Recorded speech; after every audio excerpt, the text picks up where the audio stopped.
तो हम लोगों की जो पुरानी क्लास हुई थी, उस पुरानी क्लास में हम लोगों ने बेसिक पढ़ लिया था रेडियो एक्टिविटी का, कि आखिर रेडियो एक्टिविटी क्या होती है, कहाँ से उसका जन्म हुआ, वगैरह वगैरह, बहुत ही ज़्यादा माइन्यूट लेवल पर। ठीक है, अभी हम लोगों को थोड़ा सा रेडियो एक्टिविटी में अपनी गाड़ी को आगे बढ़ाना है और बेसिकली आज हम लोग पढ़ने वाले हैं group displacement law. But group displacement law में घुसने से पहले तुम्हें कुछ की कंसेप्ट्स पता होने चाहिए। अगर तुम्हें वो की कंसेप्ट्स पता होंगे तब तुम बहुत ही आसान तरीके से ये रेडियो एक्टिविटी के सवाल को क्या कर सकते हो, बना सकते हो। खैर, अभी फ़िलहाल मैं इस चीज़ को बताने में इतना ज़ोर नहीं दूंगी कि रेडियो एक्टिविटी जो होती है वो क्यों होती है, क्योंकि लास्ट क्लास में हम ऑलरेडी डिस्कशन कर चुके हैं कि अगर कभी भी कोई भी चीज़ अनस्टेबल होगी तो डेफिनेटली वो स्टेबिलिटी को अचीव करने के पर्पस से खुद को क्या करेगी, डिसइंटीग्रेट करेगी, ताकि वो खुद को किस में कन्वर्ट कर सके, स्टेबल फॉर्म में कन्वर्ट कर सके। और यही यहाँ पर होता है। ठीक है, और जब चीज़ें इस तरीके से टूटती हैं, बिखरती हैं, तो हमने लास्ट क्लास में ये भी पढ़ा था कि चीज़ें एमिट आउट होती हैं। जैसे अल्फ़ा पार्टिकल एमिट आउट होता है, बीटा पार्टिकल एमिट आउट होता है, या फिर मे बी आप लोगों का क्या एमिट आउट हो रहा हो, गामा रेस के फॉर्म में आप लोगों की लाइट बाहर आ रही हो। तो ये जो छोटी छोटी बातचीत है या बेसिक सी बातचीत है, ये ऑलरेडी हमारी पिछली क्लास में हो चुकी है। तो अभी हम इसके आगे से अपनी कहानी कंटिन्यू करते हैं कि कौन से वो पॉसिबिलिटीज़ हैं, कौन से वो केसेस हैं जब अल्फ़ा इमिशन होगा, जब बीटा इमिशन होगा, या फिर जब गामा रेडिएशंस बाहर आएंगे, या फिर ये सारी चीज़ें तुक्के में चलती है कि कभी भी कुछ भी आ सकता है, इसका कोई नियम या कोई लॉजिक नहीं है। खैर, ऐसा बिल्कुल भी नहीं है। इन सारी चीज़ों का अपना नियम है, अपने लॉजिक्स हैं। कुछ भी बिना नियम लॉजिक के नहीं होता है। ठीक है, आपको नियम लॉजिक पता होने चाहिए। जब आपको नियम और लॉजिक पता होंगे तब आप डेफिनेटली काम आसानी से कर पाओगे। ठीक है, चलो पहले तो तुमको ये समझना होगा कि अल्फ़ा एमिशन कब होता है, बीटा एमिशन कब होता है, और गामा रेडिएशंस कब निकलते हैं। खैर, हम लोग बातचीत अल्फ़ा और बीटा पे करने वाले हैं, गामा पे बाद में बातचीत करेंगे। और जब इस तरीके का एमिशन होता है तो उसके एमिशन के होने की वजह क्या है और उससे क्या असर पड़ता है आप लोगों के रिएक्टेंट पर। रिएक्टेंट किस नए फॉर्म में कन्वर्ट होगा। जैसे कई बार हम लोग पढ़ते हैं ना रेडियो एक्टिविटी की रिएक्शन, ये थोरियम कन्वर्ट होकर बन गया फलाना, लेट से पैलेडियम में कन्वर्ट हो गया, यूरेनियम कन्वर्ट हो गया थोरियम में। तो भाई यूरेनियम थोरियम में ही क्यों कन्वर्ट हुआ। और कई बार हम लोगों को डाउट आता है कि ये क्या रटना पड़ेगा क्या, कि ये चीज़ इसमें कन्वर्ट हुई, वो चीज़ उसमें कन्वर्ट हुई। तो नहीं, बिल्कुल रटना नहीं पड़ेगा। बहुत ही सिंपल सी चीज़ है, आसान सा लॉजिक है, बहुत ही अच्छे से ये चीज़ें बन जाएंगी। ठीक है, तो देखो एक कंसेप्ट होता है जिस कंसेप्ट को हम लोग कहते हैं N/P का रेशो, जहाँ पे N का मतलब होता है नंबर ऑफ न्यूट्रॉन्स। ठीक है, तुम लोग अच्छे से जानते हो न्यूट्रॉन्स क्या होते हैं, किस तरीके से निकाले जाते हैं। और जहाँ पे P का मतलब होता है आप लोगों के पास नंबर ऑफ व्हाट, प्रोटॉन्स। तो दोनों का जब रेशो लिया जाता है that is known as N/P का रेशो। ये एक काफ़ी ज़्यादा इम्पॉर्टेंट आप लोगों का कंसेप्ट है, N/P का रेशो। ये N/P का रेशो क्यों हम लोगों के लिए इम्पॉर्टेंट है, क्योंकि ये N/P का रेशो हम लोगों को न्यूक्लियस जो रहता है, क्योंकि रेडियो एक्टिविटी में हम कभी एटम के इलेक्ट्रॉन्स को नहीं पढ़ते, वो तो नॉर्मल रिएक्शन से पढ़ा जाता है। हम एटम के अंदर उसके न्यूक्लियस की स्टडी करते हैं, है ना। तो ये N/P का जो रेशो होता है, ये N/P का रेशो आपको इंफॉर्मेशन प्रोवाइड करता है। किस चीज़ की इंफॉर्मेशन प्रोवाइड करता है, they give you information regarding the stability of nucleus. ठीक है, न्यूक्लियस की स्टेबिलिटी के बारे में बताओ, ये क्या करता है, बातचीत करता है कि आपका जो न्यूक्लियस है वो कितना स्टेबल है, कितना अनस्टेबल है। ये सारी चीज़ें हमको N/P के रेशो से मिलती हैं, और ये प्योरली आप लोगों का एक ऑब्जर्वेशन वाला क्या है, कंसेप्ट है। ठीक है, ऑब्जर्वेशन की गई और ऑब्जर्वेशन के बेसिस पर इस पर्टिकुलर रूल को क्या किया गया है, बनाया गया। ऑब्जर्वेशन ये की गई कि अगर आपके पास कुछ एलिमेंट्स हैं जिन एलिमेंट्स का रेशो N/P का रेशो अगर मान लेते हैं वो इस पर्टिकुलर रेंज में लाइक कर रहा है, 1 से लेके 1.6 की रेंज में वो लाइक कर रहा है, क्या कहा मैंने, ये ऑब्जर्वेशन वाला कंसेप्ट है, ऑब्जर्व किया गया और उसके बेसिस पे ये थ्योरी आपके सामने, दुनिया के सामने रखी गई है, ठीक है। कि अगर कोई आपके पास ऐसे पर्टिकुलर एलिमेंट्स हैं जिन एलिमेंट्स का जो न्यूक्लियॉन्स हैं, उन न्यूक्लियॉन्स में जो n/p का रेशो है, अगर वो n/p का रेशो 1 से 1.6 के रेंज में लाई करता है, तो एक्चुअली में वो पर्टिकुलर एलिमेंट्स क्या कहे जाते हैं, आप लोगों के स्टेबल कहे जाते हैं, यानी कि वो रेडियो एक्टिव एमिशन नहीं करेंगे, है ना। स्टेबल का मतलब यहाँ पर इस पर्टिकुलर चैप्टर में ये है बराबर कि वो रेडियो एक्टिव एमिशन नहीं करेंगे, ठीक है। स्टेबिलिटी ऑफ न्यूक्लियस, ये न्यूक्लियस की स्टेबिलिटी का रीजन है। अब अगर मान लेते हैं एक केस ये हो सकता है, यहाँ से साफ साफ समझ में आ रहा है, दो केसेस यहाँ से अराइज हो सकते हैं। एक आपका वो केस अराइज हो सकता है जब आप लोगों के पास कोई एक ऐसा न्यूक्लियस आ जाए जिसके लिए n/p का जो रेशो है वो <1 हो, या फिर आप लोगों के पास केस नंबर 2 एक ऐसा केस आ जाए जब n/p का जो रेशो है वो आप लोगों का कैसा हो, <1.6 हो। इन दोनों ही केसेस में आपका जो न्यूक्लियस होता है वो न्यूक्लियस स्टेबल नहीं होता, उस न्यूक्लियस को स्टेबल नहीं कहा जाता। तो अब अगर आपके पास ऐसे कोई एलिमेंट्स हैं जिनके न्यूक्लियस स्टेबल नहीं है, चाहे वो n/p का रेशो उनके लिए <1 आए, चाहे उनके लिए n/p का रेशो क्या आए, <1.6 आए, ऐसे लोग ऑब्वियस है कि खुद को स्टेबिलिटी में अचीव करना उनका एम होगा। स्टेबिलिटी अचीव करने के लिए वो क्या करेंगे, एमिशंस करेंगे, मतलब अल्फा एमिशन करेंगे या तो बीटा एमिशन करेंगे या गामा रेडिएशंस को एमिट आउट करेंगे, है ना। किसी भी फॉर्म में वो एमिशन करेंगे और खुद को स्टेबल न्यूक्लियस में कन्वर्ट करने की पूरी पुरजोर कोशिश वो करेंगे, बराबर, पूरी पुरजोर वो कोशिश करेंगे, बराबर। अच्छा, तो अब हमको ये पढ़ना है कि कौन सा केस होता है जिस केस में आपका अल्फा एमिशन होता है और ऐसा कौन सा केस होता है जब आपका बीटा एमिशन होता है। बट उस केस में घुसने से पहले आपको थोड़ा सा मैं इंट्रोडक्शन दे देती हूँ। जैसे आप लोगों के पास ये जो n/p का रेशो है, ये एक इतना इम्पॉर्टेंट कंसेप्ट आखिर क्यों बन रहा है, मतलब रीज़न क्या है। तो देखो, हम सब जानते हैं कि जो रेडियो एक्टिविटी होती है या फिर जो न्यूक्लियर केमिस्ट्री होती है उसमें न्यूक्लियस की स्टडी की जाती है। फॉर एग्जाम्पल, ये मेरे पास क्या है, मेरा न्यूक्लियस है। न्यूक्लियस के अंदर न्यूट्रॉन्स रहते हैं as we all know, as well as यहाँ पे कौन रहते हैं, प्रोटॉन्स रहते हैं। अब देखो, जो न्यूट्रॉन्स होते हैं, खैर इन पे तो कोई चार्ज ही नहीं होता, इनके बारे में तो बात करना भी क्या है।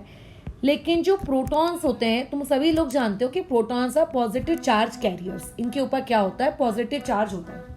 अब जो प्रोटॉन्स होते हैं ना, अगर मान लेते हैं न्यूट्रॉन्स की संख्या कम है किसी पर्टिकुलर एलिमेंट में और प्रोटॉन की संख्या ज़्यादा है, तो एक बात का ध्यान रखना कि प्रोटॉन और प्रोटॉन के बीच में क्या होगा, सेम चार्ज होने की वजह से वहाँ रिपल्शन होगा, है ना। रिपल्शन होगा तो वो न्यूक्लियस अनस्टेबल होगा, और अगर वो न्यूक्लियस बहुत ज़्यादा अनस्टेबल रहा तो वो पर्टिकुलर एलिमेंट तो फिर एग्जिस्ट ही नहीं करना चाहिए।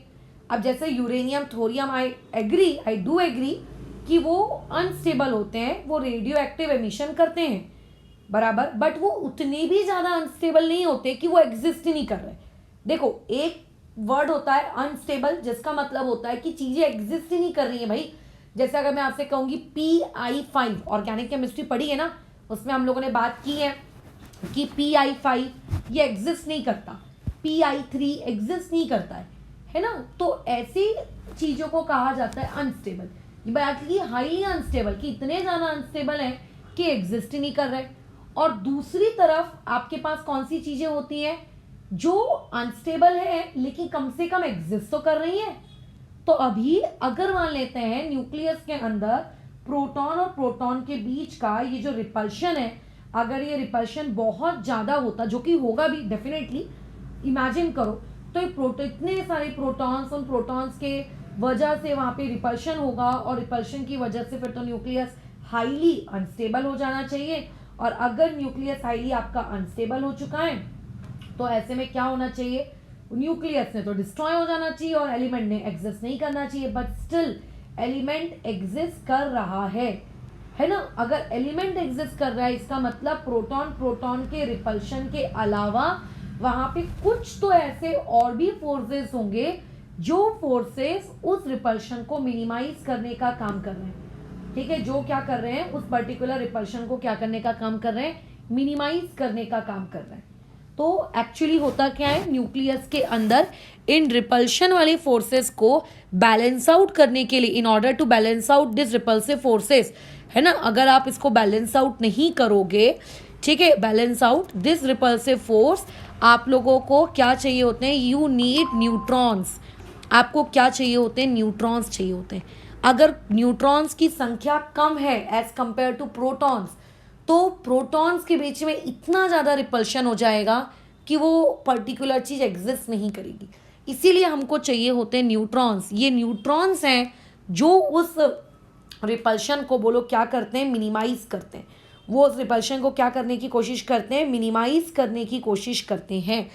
ठीक है, उस रिपल्शन को कम करने की कोशिश करते हैं। कैसे करते हैं उस पर हम बातचीत नहीं करेंगे क्योंकि वो हमारे सिलेबस का पार्ट नहीं है। न्यूट्रॉन और न्यूट्रॉन के बीच में न्यूक्लियर फोर्सेस होते हैं। न्यूट्रॉन और प्रोटॉन के बीच में भी न्यूक्लियर फोर्सेस एक्ट करते हैं। प्रोटॉन और प्रोटॉन के बीच में भी न्यूक्लियर फोर्सेस एक्ट करते हैं। बट न्यूट्रॉन और न्यूट्रॉन के बीच में जो न्यूक्लियर फोर्सेस एक्ट करते हैं, ये न्यूट्रॉन के न्यूक्लियर फोर्सेस रिस्पॉन्सिबल होते हैं उन रिपल्सिव फोर्सेस से क्या करने के लिए, हमको ओवरकम करने के लिए। और जिसकी वजह से मैं ये कह सकती हूँ कि काफ़ी हद तक मेरा जो पर्टिकुलर क्या कहते हैं एलिमेंट का जो न्यूक्लियस है, वो एलिमेंट का मेरा जो न्यूक्लियस है वो क्या है, आप लोगों का स्टेबल है। ठीक है, वो क्या है, स्टेबल है। अब देखो आप लोग, अगर मैं नॉर्मल एलिमेंट्स की बात करूं, जैसे फॉर एग्जांपल अगर मैं बात करूं कैल्शियम की, तो तुम सभी जानते हो कैल्शियम में प्रोटॉन्स की संख्या होती है 20 और न्यूट्रॉन्स की भी संख्या होती है 20। ऐसे केस में अगर मैं इसका n/p का रेशियो लेती हूँ तो n/p का रेशियो कितना आता है, 1 आता है। ठीक है, ये तो मानते हो आप, हाँ बिल्कुल। तो एक्चुअली ऐसे बहुत सारे एलिमेंट्स होते हैं जिनमें number of neutrons and number of protons आपके कैसे होते हैं, equal, and up to 20। I think calcium तक तो ये बराबर ये नियम चलता है कि नंबर ऑफ न्यूट्रॉन्स और नंबर ऑफ जो प्रोटॉन्स हैं वो कैसे होते हैं, आपके इक्वल होते हैं। n/p का रेशियो 1 होता है। इसका मतलब जो रिपल्सिव फोर्सेज है उनको हम आराम से क्या कर पा रहे हैं, बैलेंस आउट कर पा रहे हैं। बट अगर आप कैल्शियम के बियॉन्ड जाओ, ग्रुप डी मतलब ब्लॉक डी में अगर आप आ जाओ, यानी कि अगर मैं बात करूँ किसकी, आपके थोड़े से हैवियर एलिमेंट्स की, लाइक जिंक हो गया, स्कैंडियम हो गया, है ना, इन सब की अगर मैं बात करूँ तो वहाँ पर ये n/p का रेशो 1 नहीं होता। ठीक है, वहाँ पे n/p का जो रेशो होता है वो 1 नहीं होता। जैसे कि अगर मैं बात करूँ जिंक की, तो जिंक का एटॉमिक नंबर होता है 30। ठीक है, तो एवरीबडी नो कि यहाँ पे जिंक के पास अगर हम लोग बात करें नंबर ऑफ प्रोटॉन्स की, तो नंबर ऑफ प्रोटॉन्स जो होते हैं वो आप लोगों के पास कितने हो जाते हैं, 30 बराबर। और अगर मैं इस बात की बात करूँ कि उनके पास नंबर ऑफ न्यूट्रॉन्स कितने होते हैं, तो ये कितने होते हैं, 35। देखो नंबर ऑफ न्यूट्रॉन्स एक्सीड कर गए as compare to what, number of protons. और अब अगर मैं यहाँ पे n/p के रेशो निकालूँ तो ये 35/30 आएगा, यानी कि समथिंग 1.1 के आसपास ये कोई आंसर आपका आता है। ठीक है, तो ऐसे हम लोगों ने बहुत सारे एलिमेंट्स देखे पीरियोडिक टेबल में। हमने उनके नंबर ऑफ न्यूट्रॉन्स निकाले, हमने उनके नंबर ऑफ प्रोटॉन्स निकाले, और हमने क्या किया, एक ग्राफ प्लॉट किया। ठीक है, हमने क्या प्लॉट किया, एक ग्राफ प्लॉट किया। ग्राफ में हम ये बताते हैं कि जैसे ये अगर मान लेते हैं मेरी y एक्सिस है, ये मान के चलिए हमारी x एक्सिस है, इस x एक्सिस पे मैंने प्रोटॉन्स ले लिए, इस y एक्सिस पे मैंने नंबर ऑफ न्यूट्रॉन्स ले लिए। तो मैं ये देखती हूँ कि कुछ दूर तक यानी कि एटॉमिक नंबर 20 तक, ठीक है, एटॉमिक नंबर 20 तक आप लोगों के n/p का जो रेशियो है वो कितना है, 1। आफ्टर कैल्शियम यानी कि आफ्टर एटॉमिक नंबर 20 ये रेशियो 1 नहीं होता। चलो खैर कोई बात नहीं होता, बट आफ्टर 20 वो नहीं होता है, बट अप टू 20 वो रेशियो 1 होता है। तो अगर मैं अप टू 20 इस रेशियो की बात करूं और n/p के रेशियो का ग्राफ प्लॉट करूं, तो अगर n/p का रेशियो 1 आ रहा है, इसका मतलब y = mx वाला रिलेशनशिप है ना। देखो अगर n/p का रेशियो 1 आ रहा है यानी कि n = 1 × p है, जहाँ पे 1 का मतलब उसका स्लोप है, तो ये ग्राफ कैसा होगा, straight line passing through origin, है ना, बट ओरिजिन से ठीक है यही होगा इसका graph, straight line passing through what, आप लोगों का ओरिजिन, बराबर है। तो मैंने क्या किया, अप टू 20 जो मेरा ग्राफ है वो कुछ इस तरीके का दिखेगा। अगर कोई मेरे से पूछना चाहे कि ये जो पॉइंट है मैम, ये पॉइंट किस चीज़ को रिजेंबल करता है, तो ये पॉइंट हमारा z बराबर किसको रिजेंबल करता है, अच्छा सॉरी न्यूट्रॉन, हाँ z बराबर किसको रिजेंबल करता है, ये पर्टिकुलर पॉइंट हम लोगों के कैल्शियम को। ये वो आखिरी पॉइंट है जहाँ पर आपके n/p का रेशियो बोलो कितना रहता है, वहाँ पे n/p का रेशियो कितना रहता है, यहाँ पे n/p का रेशियो आप लोगों का 1 रहता है। ये वो आखिरी पॉइंट है, यहाँ पे n/p का रेशियो 1 है। आफ्टर दिस अगर आप कोई भी दूसरा एलिमेंट ले लीजिए, कोई भी दूसरा एलिमेंट ले लीजिए, तो n/p का रेशियो धीरे धीरे बढ़ने लगता है। जैसे मैंने आपको एक जिंक का एग्जांपल लिया, अब बाकी भी कोई एग्जांपल्स लेकर कर सकते हैं ये काम। तो हमने एक ग्राफ प्लॉट किया और एक स्टेबिलिटी कर्व बनाया। खैर वो स्टेबिलिटी कर्व उन्होंने कैसे बनाया वो तुम्हारा मतलब जानने का स्कोप नहीं है, बट उन्होंने ये देखा कि आफ्टर, ठीक है, कैल्शियम कुछ लोगों के वैल्यूज 1.10 आ रही है, कई की वैल्यू 1.119 आ रही है, किसी की वैल्यू 1.25 आ रही है, किसी की वैल्यू 1.371 आ रही है। तो उन्होंने बहुत सारे एलिमेंट्स लिए अप टू 50, ठीक है, अप टू 50 उन्होंने बहुत सारे एलिमेंट लिए, 50 तक, 60 तक, 70 तक, 80 तक, बहुत सारे एलिमेंट्स लिए और सभी एलिमेंट्स का उन्होंने n/p का रेशियो निकाला। और n/p का रेशियो निकालने के बाद वो उसको यहाँ प्लॉट करने गए। लेकिन अब जो है, अब जो प्लॉट है आप लोगों का स्ट्रेट लाइन तो नहीं आएगा ना, क्योंकि 1 तो मिल नहीं रहा है। तो अब आपका जो प्लॉट्स आता है वो समथिंग कुछ इस तरीके का आता है, ठीक है। मतलब ये हम लोगों ने कर्व बनाया और हमने कहा कि जो भी वैल्यूज़ आ रही हैं, है ना, हमने उन वैल्यूज़ को पहले तो पॉइंट किया, हमने ऐसे ऐसे वैल्यूज़ को क्या किया, पॉइंट किया, फिर उन वैल्यूज़ के बाउंड्रीज को ज्वाइन किया, तो इस तरीके का हमें कर्व मिला, ठीक है। एग्जैक्टली तुम ये मत सोचना कि मैडम ये किस मैथमेटिकल इक्वेशन का कर्व है, जैसे कि स्ट्रेट लाइन y=mx का कर्व होता है, ये किसी का कर्व नहीं है। आपने अगर 11th क्लास में एटॉमिक स्ट्रक्चर पढ़ा है तो आपको इतना तो पता होगा ना कि शेल जो अलग अलग ऑर्बिटल्स होते हैं उनकी जो शेप है, डम्बल शेप, है ना, आप लोगों का स्पेरिकल शेप, ये कैसे पता चली, क्योंकि बहुत सारे उनके पास ऐसे क्या हुए थे, डॉट्स आए थे, एक्सरे इमेजेस आई थी, उन्होंने डॉट्स की आउटर बाउंड्री को क्या किया, ज्वाइन किया, फिर उन्होंने कहा कि हाँ ये इसकी शेप है, अदरवाइज एग्जैक्ट शेप तो नहीं पता। तो हमने भी बहुत सारे एलिमेंट्स लिए अप टू 83 और हमने बहुत सारे एलिमेंट्स का क्या किया, n/p का रेशियो निकाला, उनको प्लॉट किया और उन सारे प्लॉट्स की जो आउटर बाउंड्री थी उसको ज्वाइन किया। तो इस समथिंग लाइक हैरी पॉटर की झाड़ू टाइप हम लोगों को ये एक कर्व मिला, ठीक है। अब इस कर्व के तहत बताया क्या गया कि अगर किसी भी एलिमेंट का n/p का रेशो, ठीक है, अगर किसी भी एलिमेंट के n/p का रेशो इस पर्टिकुलर कर्व के वैल्यू, इस कर्व के अंदर आ रहा है वो पॉइंट, तो वो पर्टिकुलर एलिमेंट स्टेबल है। अगर कर्व के बियॉन्ड जा रहा है, ठीक है, अगर मान लेते हैं कर्व के कहाँ जा रहा है, बियॉन्ड जा रहा है, कर्व से भटक रहा है, तो वो बेसिकली क्या होगा, अनस्टेबल होगा। तो ये क्या है, ये आपके एलिमेंट्स के स्टेबिलिटी का ये बेसिकली कर्व है, ये एलिमेंट्स की स्टेबिलिटी का कर्व है। आपको बस ये कर्व पता होना चाहिए, इस पे आपको ज़्यादा बातचीत वैसे भी हम लोगों को करनी नहीं है। आप अगर थोड़ा सा गूगल करना, इतना एग्जैक्ट झाड़ू नहीं बनती है, बट आप जब गूगल करोगे ना तो आपको n/p का कर्व, आपको एकदम अच्छी इमेज दिखेगी कि अच्छा ऐसा प्लॉट किया था, मतलब उन्होंने पॉइंट्स, ठीक है, उन्होंने एक कर्व प्लॉट किया और ये कर्व पॉइंट करने के बाद उन्होंने हमको ये सारी जानकारी दी। और उस जानकारी में वो ये देखते हैं कि अच्छा जब जब n/p का जो रेशो है, जब जब दुनिया में n/p का जो रेशो है, अगर वो रेशो क्या आता है आप लोगों का 1 से लेकर अगर 1.6 के बीच में आता है, तो उन्होंने ये कहा कि वो चीज़ स्टेबल होगी। अगर वो पर्टिकुलर चीज़ उस पर्टिकुलर रेंज में नहीं आती है तो उन्होंने कहा कि वो उसका क्या हो जाएगा, अनस्टेबल हो जाएगी।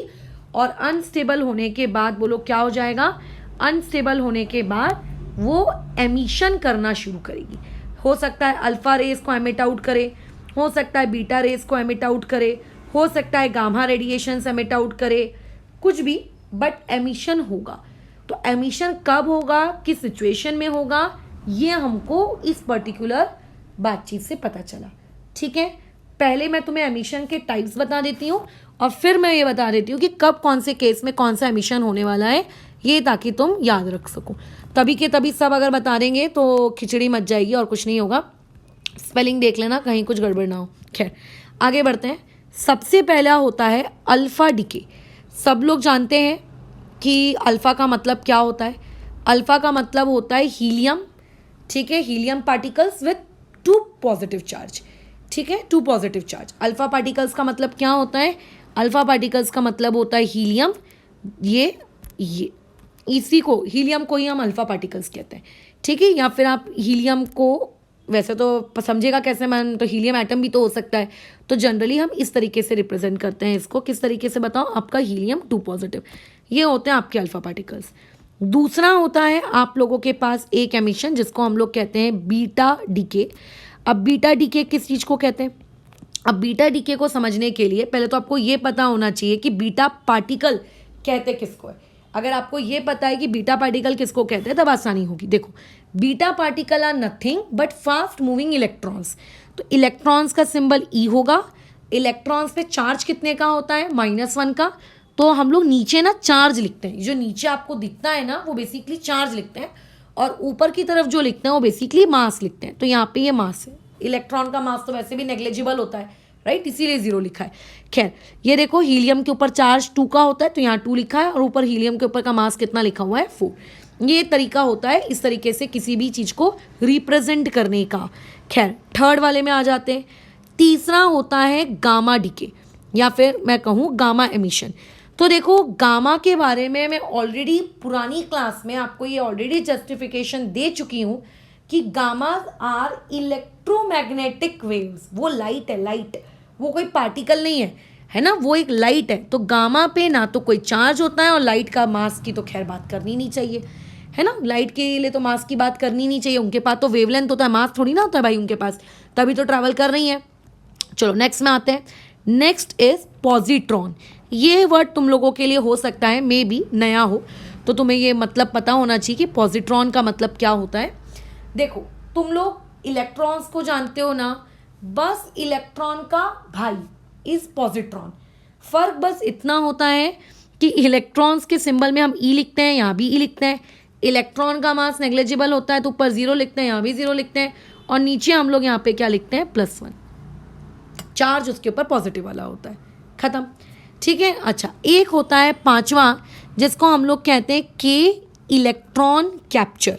के इलेक्ट्रॉन कैप्चर वाली जो प्रोसेस है, इसको जब मैं आगे एमिशन समझाऊंगी तब मैं तुमको बताऊंगी कि ये आखिर क्या होता है, बराबर। बट फिलहाल के लिए इसको ध्यान रखो। हाँ, बीटा डीके के बारे में तुम्हें एक जानकारी और होनी चाहिए, वो ये कि बीटा डीके एक्चुअली तब होता है जब न्यूट्रॉन्स कन्वर्ट होते हैं प्रोटॉन्स में। आई थिंक मैंने फर्स्ट क्लास में ये चीज़ तुमको बताई थी कि न्यूक्लियस के अंदर जो न्यूट्रॉन्स होते हैं और जो प्रोटॉन्स होते हैं ये इक्विलिब्रियम में रहते हैं, मतलब इंटर कन्वर्टिबल है। कभी न्यूट्रॉन प्रोटॉन में कन्वर्ट हो रहा है, प्रोटॉन न्यूट्रॉन में कन्वर्ट हो रहा है, ये प्रोसेस चलती जाती है।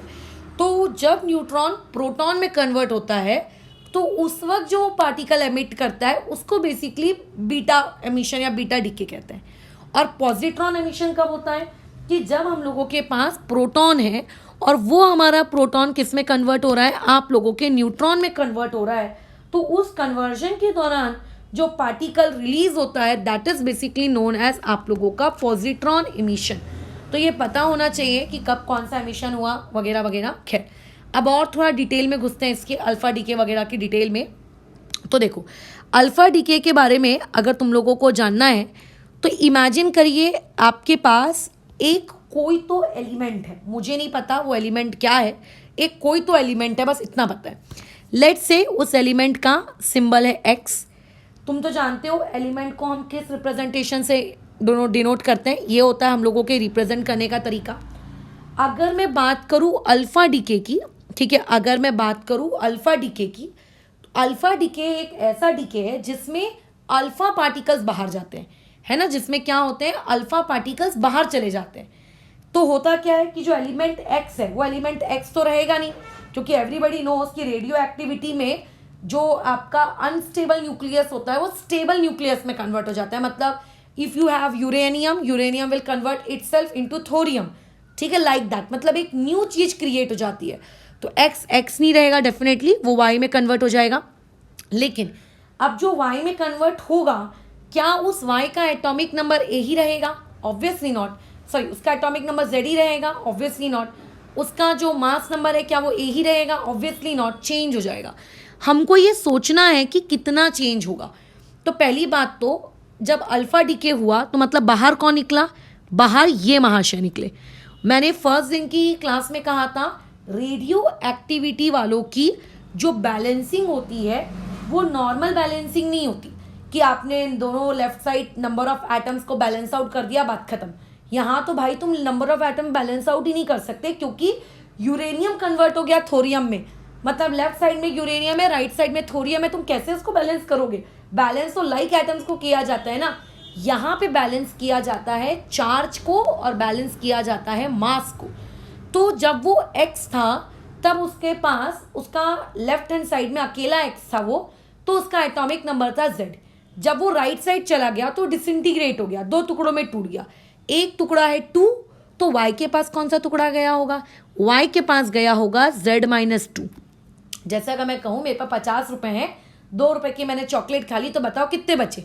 तो तुम बोलोगे ना 48 बचे। तो जब मैं लेफ्ट साइड में थी, रिएक्टेंट साइड में थी, तब मेरे पास एटॉमिक नंबर जेड था। जब मैं राइट साइड गई, 2 पार्ट हो गए, एक को मिला 2, तो दूसरे को क्या मिला होगा?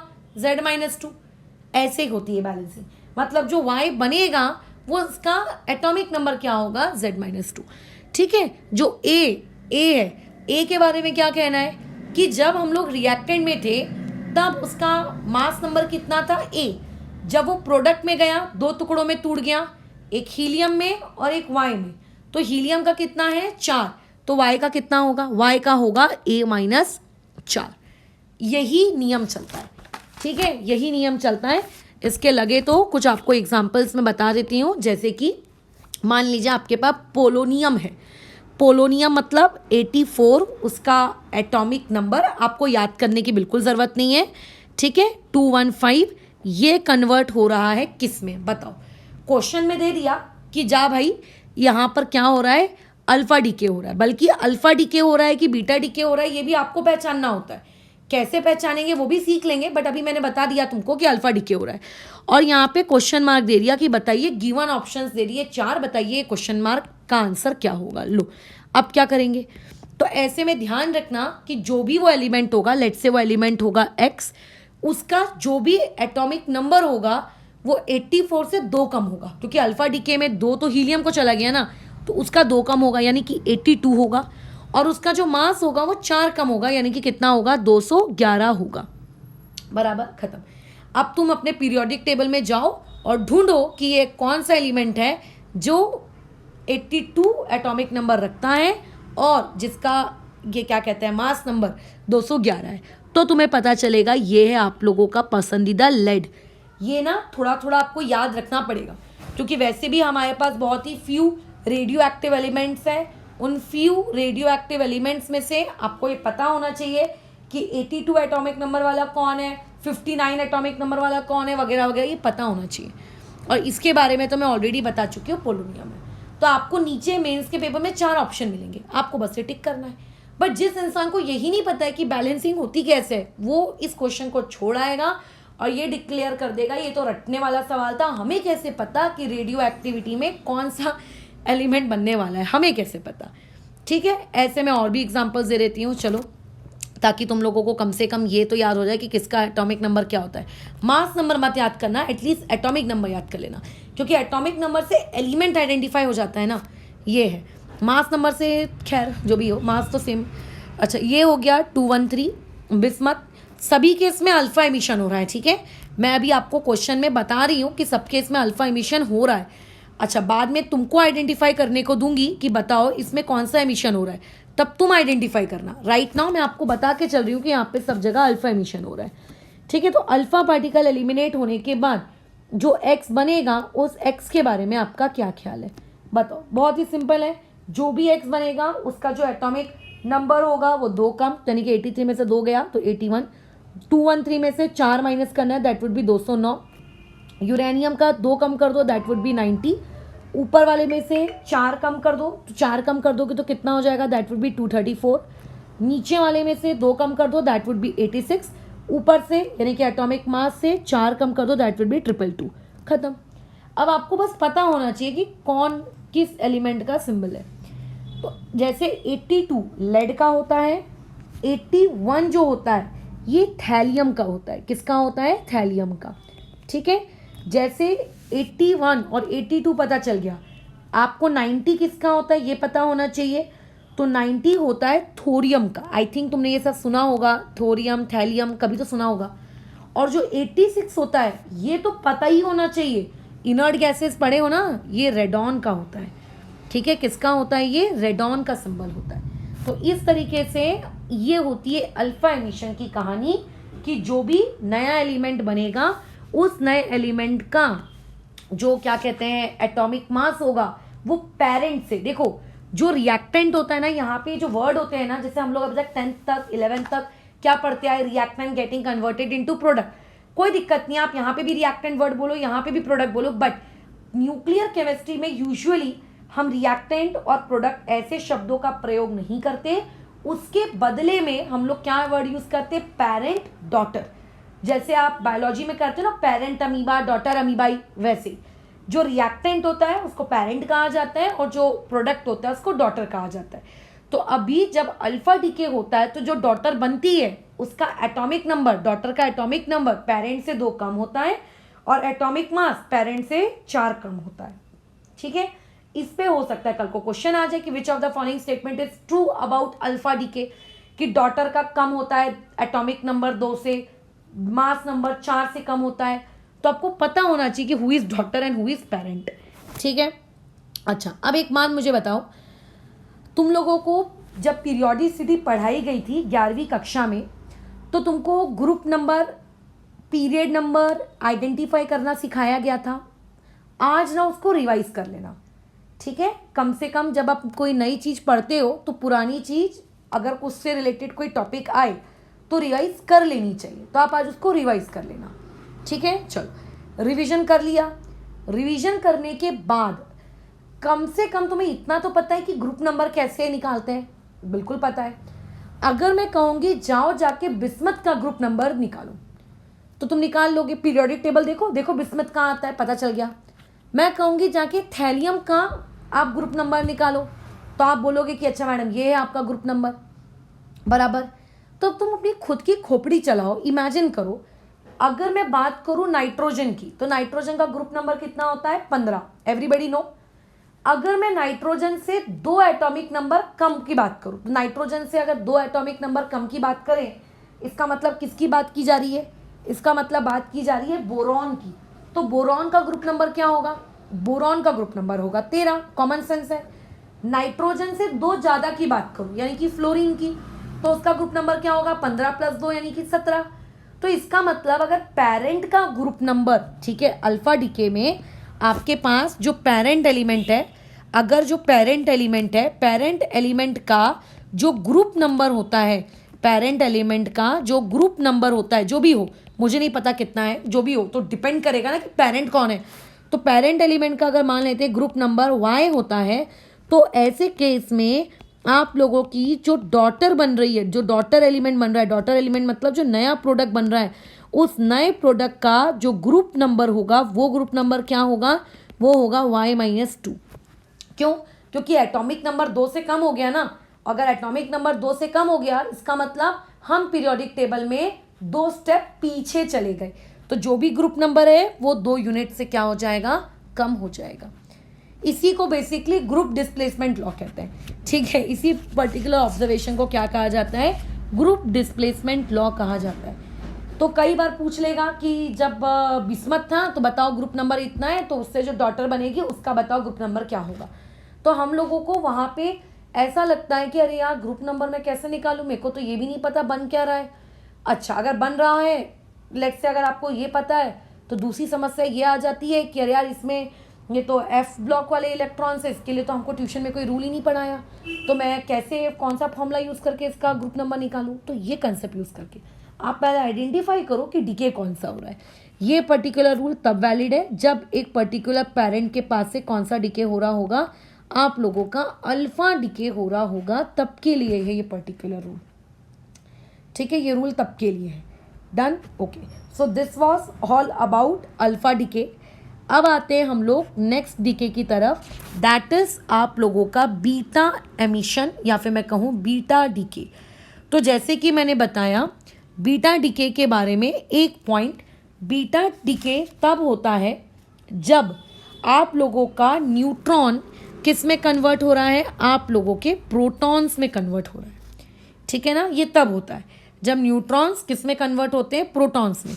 तो न्यूट्रॉन जब प्रोटॉन में कन्वर्ट होते हैं तो वो जो पार्टिकल बेसिकली रिलीज होता है, वो जो पार्टिकल रिलीज होता है, इसी पर्टिकुलर पार्टिकल को हम लोग कौन सा पार्टिकल कहते हैं, बीटा पार्टिकल कहते हैं। तो पहली बात तो बीटा पार्टिकल क्या होता है ये आपको पता होना चाहिए था, उस पर हम लोगों ने बातचीत कर ली। खैर, न्यूट्रॉन्स के बारे में तुम्हारा क्या कहना है? न्यूट्रॉन्स का सिंबल होता है N, चार्ज कितना होता है 0, नीचे की तरफ चार्ज लिखते हैं। ठीक है, नीचे की तरफ चार्ज लिखते हैं। जब पार्टिकल्स की लिखने की बारी आती है तो नीचे की तरफ चार्ज लिखते हैं, जब एलिमेंट्स की बारी आती है तो नीचे की तरफ एटॉमिक नंबर लिखते हैं, ऊपर क्या लिखते हैं, मास। तो हम लोग इलेक्ट्रॉन के मास को 0 लेते हैं, प्रोटॉन और न्यूट्रॉन के मास को 1 कंसिडर करते हैं। ठीक है, ये न्यूट्रॉन कन्वर्ट हो गया प्रोटॉन में।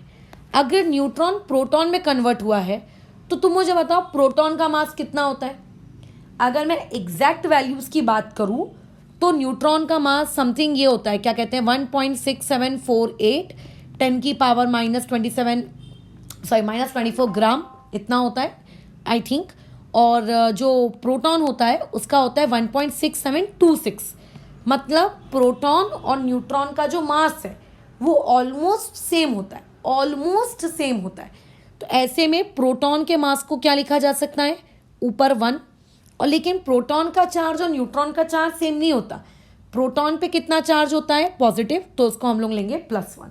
ठीक है ना। अब एक बात बताओ, क्या आपको लेफ्ट और राइट साइड बैलेंस दिख रहा है क्या? नहीं दिख रहा। क्यों? देखो ऊपर वाला पार्ट तो बैलेंस है, इधर भी 1 उधर भी 1, बट डिनोमिनेटर वाला पार्ट बैलेंस नहीं है, मतलब नीचे वाला पार्ट बैलेंस नहीं है। क्यों बैलेंस नहीं है? लेफ्ट साइड में 0, राइट साइड में 1।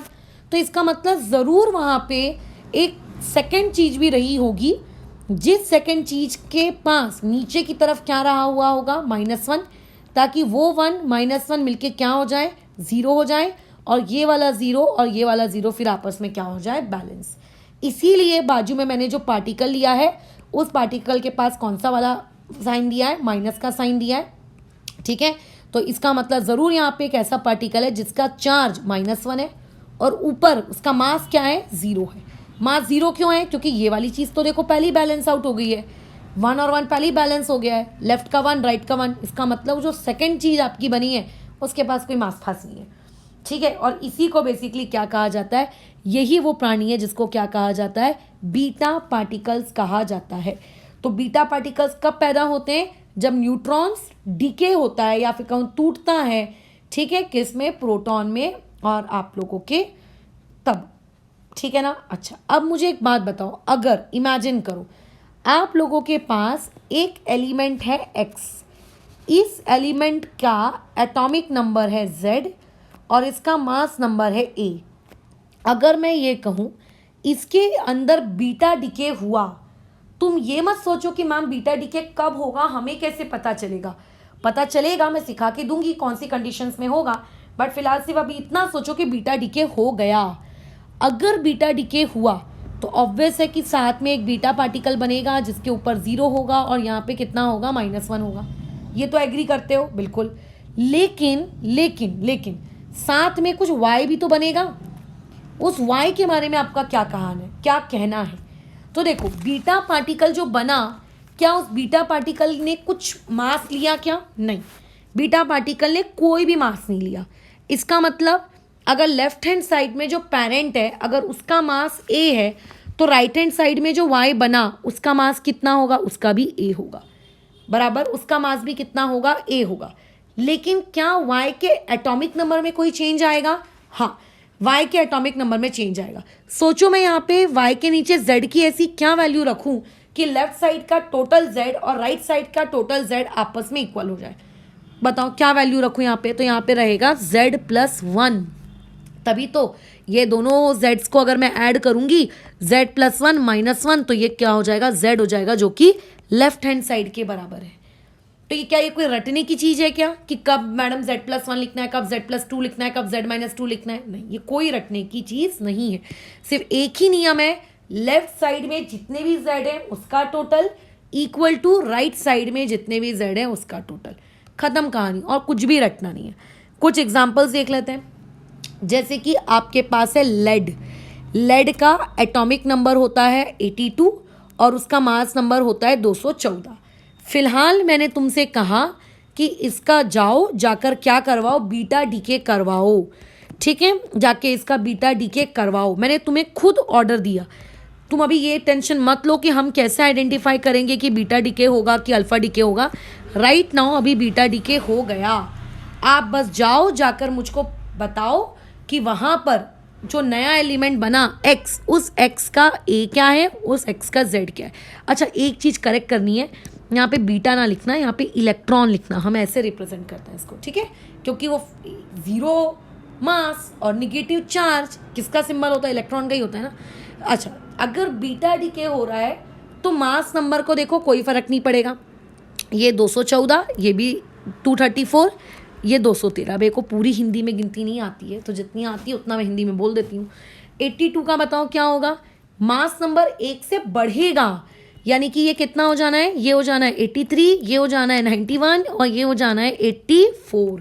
ऐसे साथ में ऑब्वियस है कि यहाँ पे आप लोगों का बीटा पार्टिकल भी एमिट आउट होगा, है ना। तभी तो चीज़ें आपकी कैसी रहेंगी? बैलेंस आउट रहेंगी, बराबर। ये ऐसा, तो क्या ये चीज़ क्लियर है?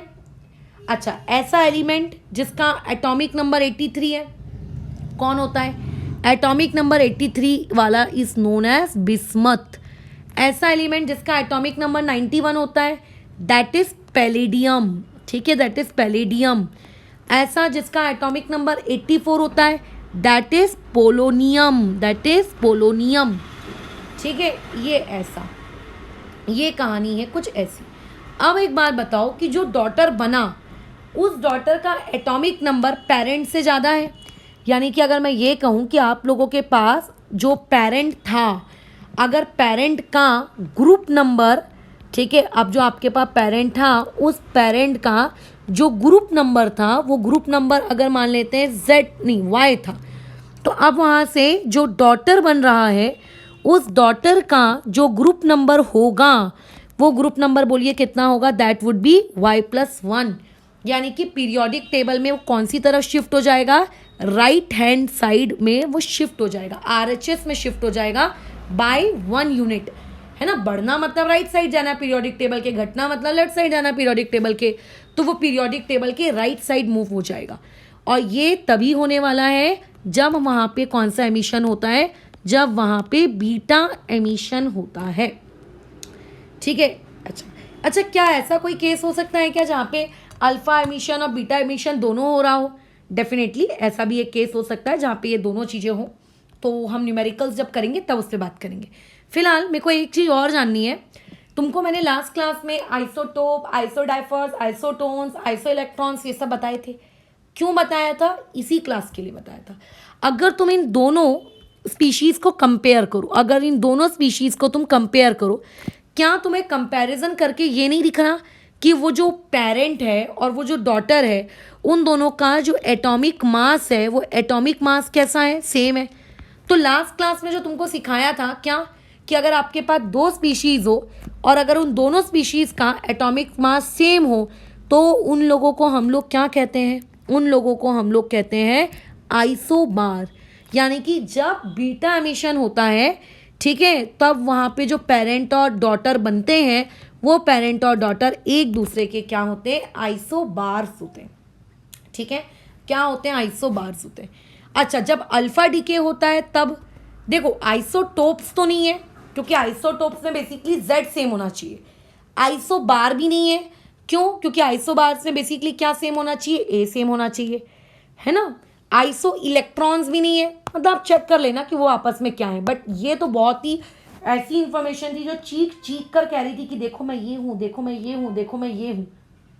ठीक है, अच्छा, तो ऐसे भी केस आएंगे जब अल्फा और बीटा पार्टिकल दोनों एमिट आउट होंगे, बट फिलहाल हम लोगों को इसी बारे में बात करनी थी जो मैंने कर ली।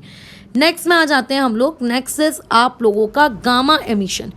गामा एमिशंस के बारे में क्या, देखो गामा एमिशंस के बारे में जितना मुझे तुम्हें लास्ट क्लास में बताना था वो मैं ऑलरेडी बता चुकी हूँ। पहली बात, गामा ये पार्टिकल नहीं होता। पहली बात, ये पार्टिकल नहीं होता, और अगर पार्टिकल नहीं है तो डेफिनेटली इसका जो मास है वो तो ज़ीरो ही होगा। दूसरी चीज़, इट इज़ अ वेव, ये एक वेव है, ठीक है। अच्छा, ऊपर से कौन सी वाली वेव है? ये इलेक्ट्रोमैग्नेटिक वेव्स है ना। हमने इलेक्ट्रोमैग्नेटिक वेव्स पढ़ी है एटॉमिक स्ट्रक्चर में, आज रिवाइज करना। तो पहली बात तो अब इन पे चार्ज भी नहीं होगा, खत्म। तो मतलब ये बेसिकली मासलेस और आप लोगों की क्या है, ये चार्जलेस स्पीशीज है, ठीक है। ठीक है, ये चार्जलेस स्पीशीज है। इनकी एनर्जी बहुत हाई होती है क्योंकि इनकी फ्रीक्वेंसी बहुत ज़्यादा होती है गामा रेस की, और इनकी वेवलेंथ कैसी होती है? बहुत ही शॉर्ट होती है, बराबर। इनकी वेवलेंथ कैसी होती है? शॉर्ट होती है। तीसरी सबसे ज़रूरी चीज़, क्योंकि जब गामा रेस से कुछ नया पार्टिकल जनरेट ही नहीं हो रहा है, देखो gamma rays is basically a form of energy, है ना। It is a form of energy. For example, अभी मैंने खाना खाया है, खाना खा के अगर मैं अभी कूदने लगूँ तो कूदने से क्या होगा? मेरी एनर्जी रिलीज होगी, बट क्या मैं कुछ नए पार्टिकल में कन्वर्ट हो जाऊंगी? क्या नहीं ना, मैं ही रहूंगी ना। तो अगर आपके पास एक एलिमेंट है, आप उस एलिमेंट से अगर उसके इलेक्ट्रॉन्स निकाल लेते हो, जैसे कि आप अभी तक करते आए थे, जैसे O2 निगेटिव, Mg2 पॉजिटिव, है ना, तो एलिमेंट तो चेंज नहीं होता, एलिमेंट तो चेंज नहीं होता, बस कैटायन और अनायन बन जाता है। लेकिन अगर आप किसी एलिमेंट से उसके पास से क्या निकाल लो? उसके प्रोटॉन्स छीन लो, अगर आप उसके पास से उसके न्यूट्रॉन्स छीन लो या ज़्यादा कर दो, तो प्रोटॉन्स या न्यूट्रॉन्स में थोड़ा सा भी चेंज करने से एक नया एलिमेंट बन जाता है, ठीक है। प्रोटॉन्स में और न्यूट्रॉन्स में थोड़ा सा भी चेंज करने से एक नया एलिमेंट बन जाता है। एक प्रोटॉन और ऐड कर दिया तो कुछ और बन गया, आइसोटोप वगैरह कुछ तो हो गया। लेकिन जब गामा एमिशंस होते हैं तो गामा एमिशंस के केस में ध्यान रखना, gamma emission is a form of energy. जब एनर्जी रिलीज होती है तो कोई भी नया एलिमेंट नहीं बनता है, does not produce new element, नया एलिमेंट नहीं बनने वाला। तो ऐसे केस में जब गामा रेडिएशंस को रिप्रेजेंट करने की बारी आती है, तो जो पेरेंट अगर एक्स है तो आप लोगों का जो डॉटर होता है वो भी एक्स ही होता है। यानी कि अगर मैं ये कहूँ कि पेरेंट एक्स है जिसका एटॉमिक नंबर जेड है, मास नंबर ए है, तो जब गामा रेडिएशंस होंगे तो जो डॉटर बनेगी वो भी सेम होगी, बट उसकी एनर्जी क्या होगी? कम होगी। जो पेरेंट है उसकी एनर्जी कैसी होगी? हाई होगी, और जो डॉटर है उसकी एनर्जी कैसी होगी? थोड़ी सी लो होगी। क्यों? क्योंकि वो एक्स्ट्रा एनर्जी कहाँ गई? वो extra energy in the form of gamma radiations वो क्या हो गई? भाग गई। तो ये कहानी होती है किसकी? आप लोगों के गामा रेडिएशंस की, ठीक है। बस इतना पता होना चाहिए, बराबर, ठीक है। चलो नेक्स्ट वाले में आते हैं, नेक्स्ट केस में आते हैं। नेक्स्ट केस इज आप लोगों का व्हाट? Positron emission. वैसे तो मैं ऊपर तुम लोगों को जानकारी दे चुकी हूँ कि आखिर पॉजिट्रॉन एमिशन हम किसको कहते हैं। जब आप लोगों का न्यूट्रॉन कन्वर्ट होता है प्रोटॉन में, तो उस वक्त जो पार्टिकल जनरेट होता है that is basically beta particle. लेकिन अगर आपके पास एक प्रोटॉन है और प्रोटॉन खुद को कन्वर्ट कर रहा है न्यूट्रॉन में, तो उस वक्त जो पार्टिकल जनरेट होता है that particle is basically known as positron. समझाते हैं कैसे। देखो, प्रोटॉन का चार्ज 1 होता है, मास हम 1 लेते हैं, इसको आप कन्वर्ट कर रहे हो, किस में कन्वर्ट कर रहे हो? न्यूट्रॉन्स में, जिसका चार्ज 0 होता है, मास प्रोटॉन के बराबर होता है यानी कि 1। अब तुम खुद सोचो, क्या तुम्हें तुम्हारा लेफ्ट साइड और राइट साइड बैलेंस दिख रहा है? नहीं, क्योंकि देखो राइट साइड का और लेफ्ट साइड का जो अपर पार्ट है वो तो बैलेंस्ड है, उसकी तो टेंशन नहीं है हमको, बट जो उनका लोअर पार्ट है वो बैलेंस नहीं है ना। लेफ्ट साइड में 1 है, राइट साइड में 0 है। इसका मतलब ज़रूर यहाँ पे कोई ना कोई एक ऐसा पार्टिकल रहा होगा यहाँ पे ज़रूर ऐसा कोई ना कोई पार्टिकल रहा होगा जिस पार्टिकल के ऊपर की तरफ 0 है और ज़रूर उसके नीचे की तरफ 1 है, ताकि चीज़ें बैलेंस्ड हो। तो ये जो पार्टिकल की बात की जा रही है, this basically particle is known as positron. इसी पर्टिकुलर पार्टिकल को हम लोग क्या कहते हैं? पोजिट्रॉन कहते हैं। क्या कहते हैं इसको? पोजिट्रॉन। और इसका जो सिंबल होता है, इसका सिंबल होता है E01। क्या ये इलेक्ट्रॉन के जैसा ही है? बिल्कुल।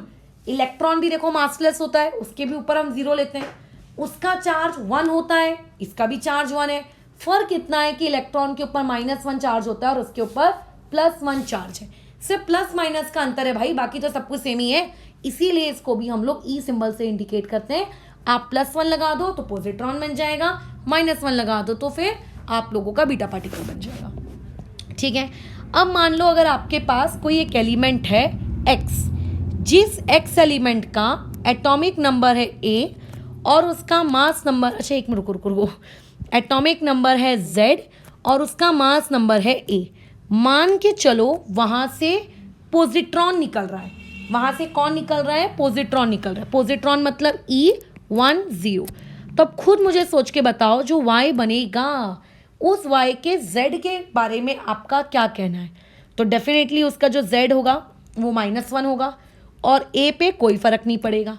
तो ऐसे केस में क्योंकि X एंड Y इन दोनों के केस में आपको क्या देखने को मिल रहा है? एटॉमिक मास देखो सेम है। तो ऐसे में जो X एंड Y है वो एक दूसरे के क्या कहलाएंगे? आइसोबार्स कहलाएंगे। यानी कि अगर बीटा एमिशन हो, ठीक है, तो भी आप उसको क्या कहते हो? तो भी आप उसको क्या कहते हो? अगर बीटा एमिशन हो तो भी आप उसको क्या कहते हो? आप उस बीटा एमिशन को कहते हो कि वहाँ पे आइसोबार्स बने। और अगर मान लेते हैं आपके पास पॉजिट्रॉन एमिशन हो तो भी वहाँ पे आइसोबार्स बने।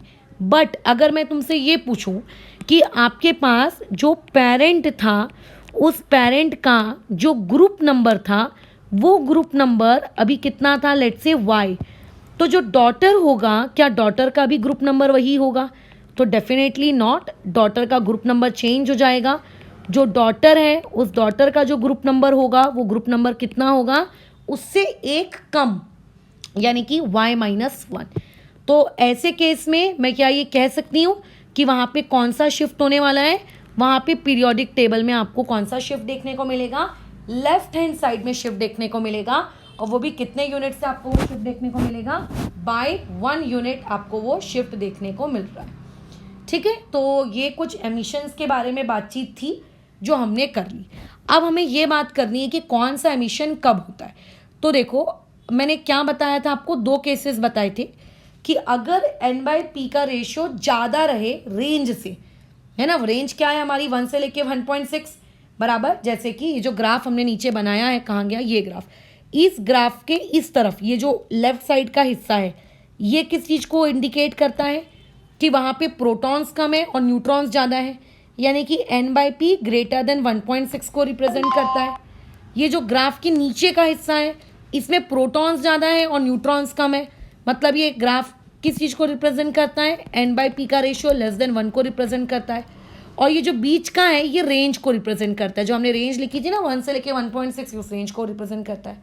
अच्छा, अब कई लोगों को कन्फ्यूजन हो रहा होगा कि मैडम नीचे वाला N/P <1 क्यों? इसीलिए क्योंकि वो इस तरफ है, इस तरफ है मतलब प्रोटॉन्स ज़्यादा है और न्यूट्रॉन्स कम है, नीचे है ना, क्योंकि इसीलिए थोड़ी सी मैथमेटिक्स और कुछ नहीं।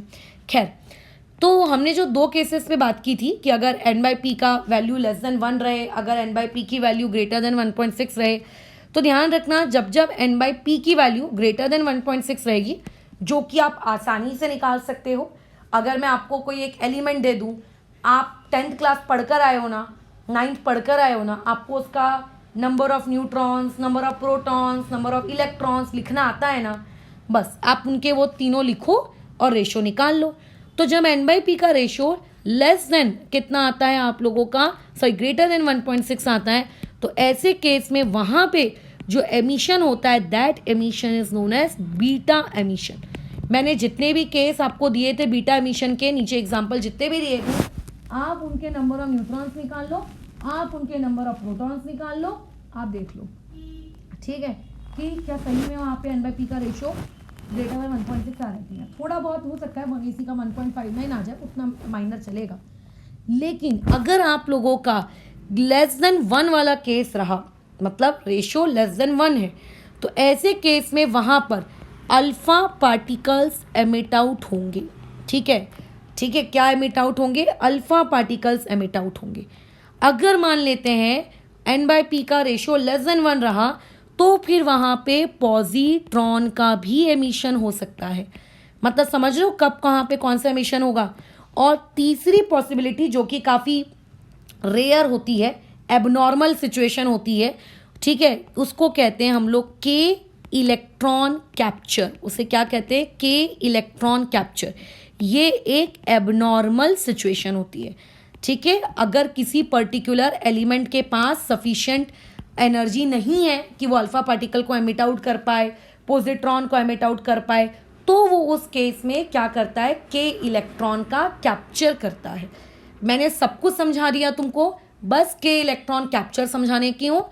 तो अब हम लोग अपना नेक्स्ट केस पढ़ लेते हैं कि भाई आखिर के इलेक्ट्रॉन कैप्चर क्या होता है। तो देखो वहाँ पे जो वर्ड लिखा है के इलेक्ट्रॉन, उस वर्ड के इलेक्ट्रॉन से आप बहुत कुछ तो समझ ही गए होगे, है ना? आपको इतना तो समझ में आ ही गया होगा कि जो हम लोग अभी तक एटॉमिक स्ट्रक्चर पढ़ते हैं उसमें एटम के बाजू का जो पहला ऑर्बिट होता है, जैसे नॉट एटम, जैसे ये अगर मैं कहूँ कि ये मेरा न्यूक्लियस है, तो इस न्यूक्लियस के बाजू का जो पहला ऑर्बिट होता है जिसके लिए n बराबर 1 होता है, उसी को तो हम लोग के शेल कहते हैं ना। फिर उसके बाद क्या हो जाता है? n बराबर 2 आ जाता है, n बराबर 2 को हम लोग क्या कहते हैं? एल शेल कहते हैं, सो ऑन। तो ये समझ जाओ कि के इलेक्ट्रॉन कैप्चर बोला जा रहा है, इसका मतलब ज़रूर के शेल में जो 2 इलेक्ट्रॉन्स रहते हैं, एवरीबडी इज नो कि n=1 में 2 इलेक्ट्रॉन्स रहते हैं, है ना? n=1 में कितने इलेक्ट्रॉन रहते हैं? पहले ऑर्बिट में 2। तो उन 2 इलेक्ट्रॉन्स में से एक इलेक्ट्रॉन को क्या किया गया होगा? कैप्चर किया गया होगा, रखा गया होगा। तो इसमें पता है क्या होता है? एक एलिमेंट होता है x जिसका एटॉमिक नंबर है let's say z, atomic mass है उसका a, वो इस के शेल से इलेक्ट्रॉन को कैप्चर करता है। इलेक्ट्रॉन का सिंबल क्या होता है? ये होता है इलेक्ट्रॉन का सिंबल। और वो कन्वर्ट हो जाता है किसमें? एक नए पार्टिकल में, y में।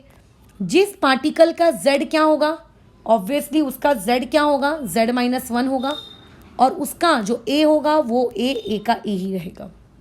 ठीक है, वो a ही रहेगा, बराबर। यानी कि इसमें क्या हो रहा है? आप लोगों की एक नई स्पीशीज़ बन रही है, ठीक है। और आपका जो ग्रुप नंबर है, वो ग्रुप नंबर जो डॉटर का है, वो ग्रुप नंबर क्या है? क्या है? पेरेंट के कंपेयर में 1 से कम है। इसका मतलब यहाँ पे कौन सी शिफ्ट होगी? लेफ्ट हैंड साइड में आप 1 से शिफ्ट हो जाओगे, ठीक है। दूसरी चीज़, यहाँ पे जो डॉटर और पेरेंट है उन दोनों का देखो ए सेम है, इसीलिए उन दोनों को हम लोग क्या कहेंगे कि ये क्या बना रहे हैं? यहाँ पे मिलकर आइसोबार्स बना रहे हैं। तो ये के इलेक्ट्रॉन कैप्चर है। ये आपको बहुत ही कम सिचुएशन में देखने को मिलेगा, आपको उन्हीं सिचुएशंस में देखने को मिलेगा जहाँ पर आप लोगों का जो पर्टिकुलर एलिमेंट होता है उसके पास सफिशिएंट नहीं होती ताकत कि वो ऐसा कुछ आप लोगों का कर पाए, ठीक है। So this was all about the type of emissions we had, ठीक है। अच्छा, और मुझे नहीं लगता कि इसमें ऐसा कुछ कठिन कार्य है जो तुम लोगों को नहीं समझा, बहुत ही आसान चीज़ थी। और जो हमारी आज की क्लास का टॉपिक था ग्रुप डिस्प्लेसमेंट लॉ, वो यही था कि जो नया पार्टिकल बनेगा उस नए पार्टिकल का ग्रुप नंबर क्या होगा।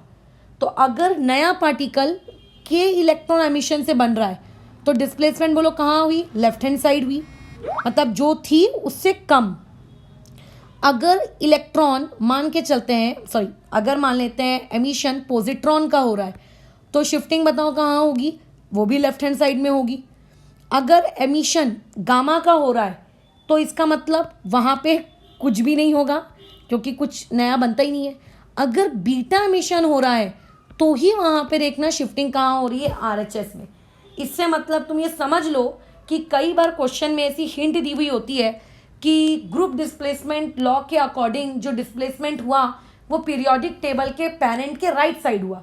तो याद रखना, मैंने अभी तक तुम्हें जितने भी एमिशन बताए हैं सारे एमिशंस में से सिर्फ और सिर्फ आप लोगों का बीटा एमिशन ही ऐसा इकलौता एमिशन है जहाँ पे डिस्प्लेसमेंट सही में राइट साइड हो रही है। बाकी हर जगह जो आप लोगों की डिस्प्लेसमेंट है वो कहाँ हो रही है? लेफ्ट साइड में हो रही है।